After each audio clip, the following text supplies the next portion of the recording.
My name is Kumar Prescod from Oakland, California. I'm 18 years old. I fight at light heavyweight, 175, 175 pounds. I'm 2-0 with two knockouts. I'll be facing Ruben Johnson on May 24th at the Alameda County Fairgrounds. All right, nice. So you live in Antioch now, but you're originally from Oakland. I already Correct. asked you this. But how long have you lived in Antioch? I lived in Antioch for the last 3 years, 4 years. Okay. Why did you move out here? Um, I really can't answer that question. My dad was looking for a house to purchase a house, and he found a house in Antioch. Okay. You said you're from East Oakland, right? Yeah. Okay. Do you currently have a job other than boxing? No, just professional boxer. Okay. Are you going to college? No. Do you have any plans to go to college? Not really. I graduated high school early. I graduated high school a year early. I was doing online studies, and my teacher helped me graduate a year early so I could focus on boxing. But you help your mother, right? Yes. Yeah. And your mother unfortunately suffered a stroke. How long ago was that? In 2023. Oh, okay. So Pretty 2 years recent. ago. Yeah. Is there anything that caused it, or just kind of out of the blue? I don't know. I think it was kind of out of the blue. Yeah, I think it was kind of out of the blue. How often do you go visit your mom to go help her out? Couple of times a week. Couple of times a week. Okay. Um. So, what got you into boxing originally? In one of the interviews, your father mentioned a punching bag when you were a kid that you just loved beating up. Was there anything else that sort of inspired you to get into boxing? Um, like that story, I don't really remember that story because I was so young. But I don't know actually. My dad just kept me in the gym, and I just kept going to the gym, and after so long, I got good at it, and it just became a thing I was doing. Was your dad a boxing fan or anything, or are you a boxing fan as a kid, or? Yeah, he's been a boxing fan. He used to go to the fights back in the day, and he used to box as an amateur Oh, when wow. he was younger. Any reason why you didn't go pro or anything? Uh, I don't really know the reason why he didn't go pro, but Okay, no worries.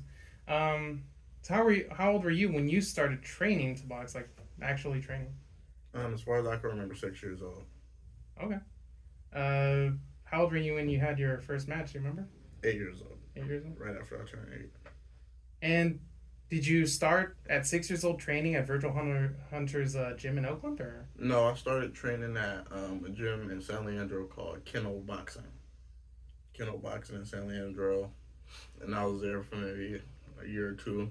Then I went to this other gym in East Oakland on 85th called Argulo. Then after that, we got in connection with some people that was going to Virgil's gym, and then we ended up going to Virgil, and we was at Virgil's gym for maybe 5 or 6 years. Okay. How old were you when you were at Virgil's? I started about maybe 10. Okay. Um. So Virgil Hunter's trained a lot of champs, including Andre Ward, Mario Barrios, Andre Berto. What was it like training in the same gym as them? Um, it was a good learning experience because being in the gym with professionals like that every day, watching them spar and watching them train, you learn a lot. So ever since I was younger, I had a pro style. So ever since I was an amateur, winning the national tournaments and everything, everybody knew I was going to be a good professional because my style has always been a professional style. Did you meet any? Did you meet Virgil himself or any of his fighters? Yes, I met Virgil. I was in the gym with Virgil every day. Me and Mario are good friends. Suleiman Siskoho. I trained with Amir Khan in his training camp for Terrence Crawford. Andre Berto for Devin Alexander. I was even in camp with what's his name, Dominic Brazil when he fought Deontay Wilder. So yeah, I was around a lot of fighters. Did they teach you anything? Yeah, definitely. Because I was the younger guy. I was the only younger guy in the gym, so they will always teach me little things and give me tips and stuff. Did you ever spar with it? I mean, they were much older, but Yeah, did you but ever? yeah, I spar with all of them really. Planning to get in the gym, playing around. But yeah, I've been there with all of them. Wow. Your father is your coach. I heard that your brother also trained boxing, right? Yeah. Did he teach your brother boxing as well? Yeah, and my brother trained at a gym in East Oakland called East Oakland Boxing Association. But he's more of a football guy, right? Yeah, he was a football guy. He was a good football player in high school, and he was supposed to go to college, but he never went. No, okay. Let's see. Oh, how long did you fight in the amateurs? From 8 to 17, And what was your record? Do you remember? 63-8. And at what age did you turn pro? Turned pro at 17 years old, October 4th, 2024. Nice. Yeah, I saw that fight. We'll get into that in a little bit. But you fought in the Junior Olympic Championship and you won, right? Like you were pretty high up in the rankings. I was number one in the rankings in every weight class I fought in since 2019 or 2020. Wow. But at 8, there you decided to turn pro at 17. At 18 years old, you can qualify to go to the Olympics if you remain an amateur. Why did you decide to go pro instead? Ever since I started, I never really had any dreams of going to the Olympics. I always wanted to go pro and make money and change my family's life. So I never really had my mindset on going to the Olympics like other boxers. Okay. In amateurs, you were a heavyweight, right? Yes. But now you fight at light heavyweight. Yes. Is that just your natural weight, or is there any other reason behind that? I'm more so. It was more so my natural weight, and I was getting older, so thinning out a little bit. And it was more so like in the pros, the heavyweights are big nowadays. They're 6'7", 6'8", 300 pounds. So I'll be at a disadvantage. So I lost the weight, and I'm now, since I'm at a lighter weight, being used to fighting those bigger guys, now it's nothing to fight guys 175, same size as me. All right. And now you're fighting at 175, right? Yeah. Do you have any plans to move up in weight? Maybe later in my career, but I have plans on going down one weight class to 168. Okay. So your debut was on October 24th, 2024. That was in 4th. Oh, October 4th. I'm sorry. In Houston, Texas, right? Correct. Against Skylar and Mahler. Correct. How did that fight compare to your amateur fights? In the amateurs, I've actually fought guys better than him, but he was kind of awkward because he was an MMA fighter, so like his punches were coming from different angles and his stance was awkward. So he was a little awkward, and it took me a round to figure him out. And then in the second round, I came out and got him out of there. All right. You knocked out Mahler, went on to fight Ernesto Gutierrez back in March, and you got a TKO on him. Correct. One of the most surprising things watching those fights is your patience. You're a fantastic counterpuncher, but you're also very intelligent. You look like you've been a pro for years. Who was it that embedded that patience into you, and why was it that being a counterpuncher became your style? Being around the pros in the gym every day. My dad and my assistant coach Don. He brought Andre Ward up with Virgil Hunter from 10 years old. That's always been my style in the ring. I've always been patient. Never been the type of guy to rush it, even in amateurs with 3 rounds. So that's always been my go-to. All right. You're a southpaw fighter. Are you naturally left-handed? No, I'm right-handed. Wow. Why do you lead with your right then? That's just what I've been doing ever since I started orthodox. Then I ended up switching to southpaw. I don't know. I'm just more comfortable on this side. Well, it comes to your advantage because against Mahler, I noticed that there's one point, and I had to slow down because you're so fast. There's one point where Mahler left himself wide open for a left. Mm-hmm. And I thought you were going to hit him with that left, but you actually hit him with your right, and you knocked him back a few inches, and then you came at him with the left. Yeah. I thought that was very smart, and yeah. I was like, damn, he has power behind that right. Yeah. So he's dangerous. You yeah. know? So that's great. I didn't know. Most people. It's rare to see somebody who's right-handed fight southpaw. Yeah. But I mean, it works to your advantage. Do you find it hard to find opponents that are willing to fight a southpaw? That, yeah, definitely. And so much it's hard to find opponents that want to fight somebody with the amateur resume that I have.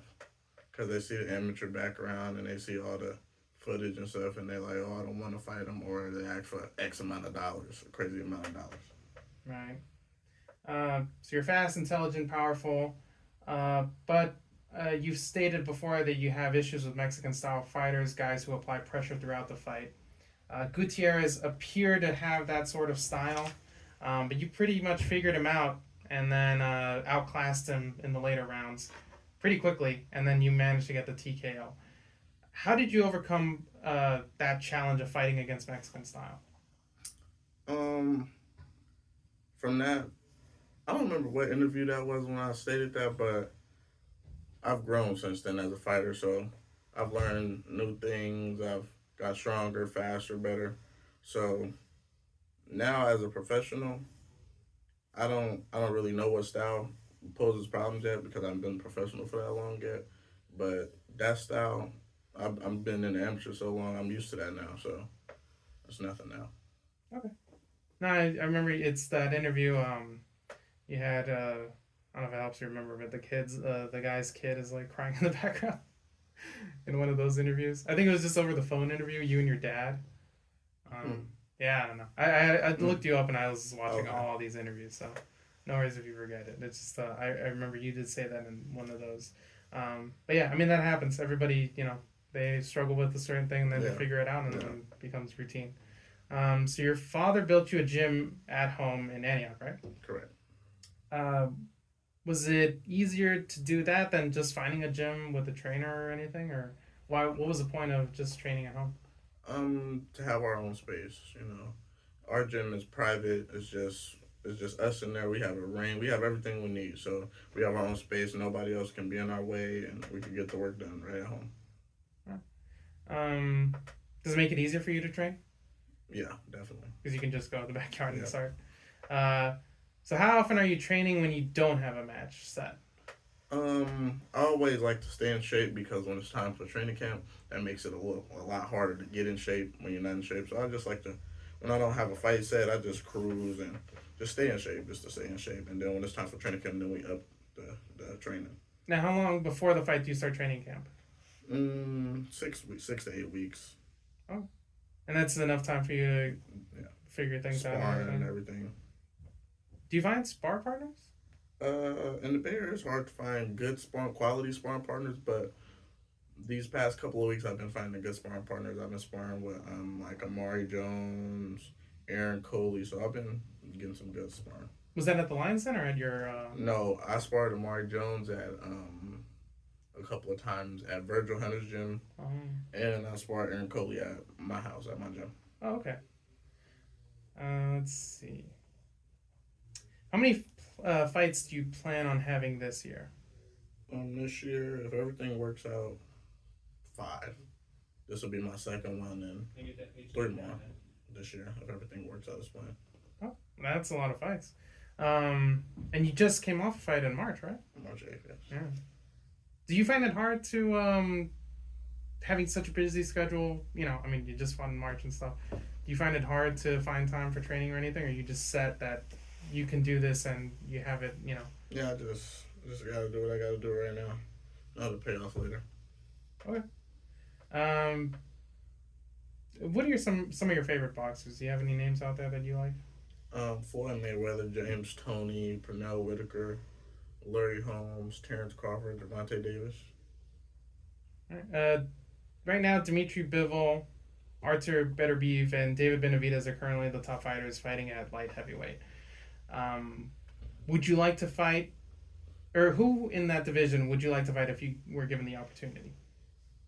Um, any of those guys, the top guys. When it's my time, if they're still up there, I'll be ready for them. I'll be ready for whatever they bring. But is there like maybe one name that you're like, I think I have him figured out. I think if I give him the chance, maybe. Out of those 3, Well, out of anybody in the division, if there's a name out there that you want to throw out. um, maybe somebody like Ben Whitaker. Ben Whitaker, I think he's a little overhyped. Yeah, I mean, there's a lot of hype shows out there, but I kind of agree with Ben Whitaker that he is a little bit put on a pedestal when he doesn't really deserve it. I mean, Ben Whittaker better watch out if he ever sees this. If weight doesn't matter to you, like, weight class didn't matter or anything, would that opponent change? Is there somebody that you would want to fight that, in a different weight class? Any name, yeah. Nobody I could think of right now. But like I said, I might move down to 168. So whoever, really, it really doesn't matter to me. All right. You mentioned there was an interview where you were a young kid, and you mentioned you promised your grandma you would be champion. For you, what is the greatest achievement you can have as a boxer? Is it fighting the best, becoming that champion, unifying the belts, moving up in weight class or down in weight class, and become a champion in another weight? Or what is it for you that you think that boxers have to do to really become part of the sport, like become part of history? I feel like once you become a champion, you become a part of history. But if you really want to stamp your name, unify the belts, becoming undisputed, winning multiple championships in different weight classes, things like that. And what do you hope what do you hope you will show boxing fans on May 24th? Another spectacular performance. Speed, power, elusiveness, great defense. It's gonna be another good night. Another good night in the office. All right. Your dad mentioned in that same interview that you forgot about earlier.